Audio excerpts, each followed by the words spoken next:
Alright, we have two new kits out that I would like to explain. We have a rinse aid cover and a soap dispenser cover that can now be replaced without having to remove the dispenser. Alright, on the detergent lid assembly, to remove it, you just lift up and it snaps right off.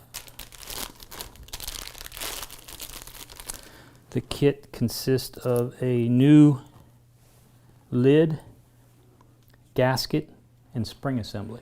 When you're reinstalling the new lid dispenser, you want to make sure that the gasket and the open portion of it is facing towards the top of your door. Insert the spring into the alignment hole, snap it back in place, and then of course make sure you can open and shut it to make sure it's locked in properly. At times, your rinse aid dispenser lid may fall off or break due to certain conditions. To replace it, it's really simple. Just squeeze and twist it. When you're replacing a new door, there's an alignment tab on both sides. Insert the hole over the tab and snap it in place. And then make sure you can open and close it. Make sure it's installed properly.